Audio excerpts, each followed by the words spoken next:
Clôture à l'équilibre ce soir pour le CAC 40. L'indice parisien aura passé toute la matinée dans le rouge avant de reprendre quelques couleurs rapidement en début d'après-midi et d'osciller ensuite autour de l'équilibre. Il finit ce soir à moins 0,05% très exactement à 4850 points. La séance d'aujourd'hui aura été marquée par de nombreuses publications d'entreprises dans un contexte peu rassurant sur le front sanitaire mais aussi politique aux États-Unis.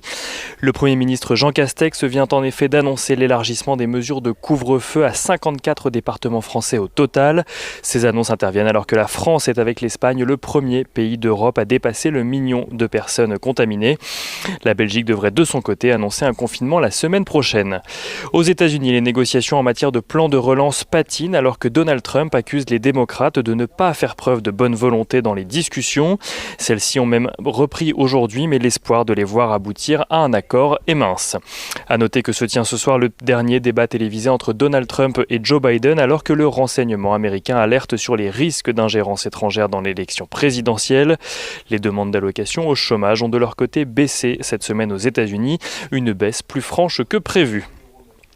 En matière de publication d'entreprises, à présent, on commence avec les États-Unis. Coca-Cola, tout d'abord, annonce des résultats meilleurs que prévus au troisième trimestre grâce notamment à ses ventes à domicile. American Airlines annonce de son côté une perte de 2,4 milliards de dollars. La compagnie prévoit un recul de 50% de ses capacités au troisième trimestre.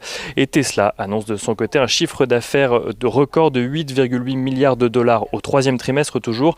Tesla qui maintient donc sa prévision de 500 000 livraisons sur l'année. En France, Schneider Electric revoit ses estimations à la hausse pour 2020. Son chiffre d'affaires ne devrait plus baisser que de 5 à 7%. Pernod Ricard anticipe des mois toujours difficiles à venir à cause de la situation sanitaire. Il s'attend cependant à retrouver de la croissance dès janvier et constate que ses ventes sont supérieures à ses prévisions sur la période de juillet à septembre. ST Microelectronics relève son objectif de chiffre d'affaires pour la deuxième fois cette année pour son exercice 2020. Il vise un peu moins de 10 milliards de dollars de chiffre d'affaires. Dassault Systèmes revoit à la baisse de son côté son chiffre d'affaires annuel juste en dessous des 4,5 milliards d'euros.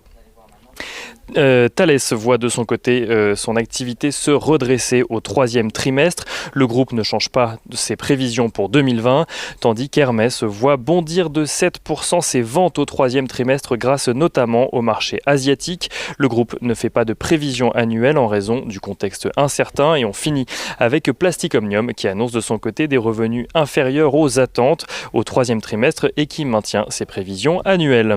Des publications en demi-teinte donc aujourd'hui pour les valeurs cotées à la Bourse de Paris. À noter qu'Ipsen, Fnac Darty ou encore Biomérieux font état de leur côté de résultats supérieurs aux attentes. Et on finit avec l'agenda de la journée de demain. Les indices PMI sont au programme demain en France, en Allemagne, en zone euro, mais aussi aux États-Unis. Côté valeurs, Air Liquide, Renault, ADP, Altran ou encore Forestia publieront leurs résultats trimestriels.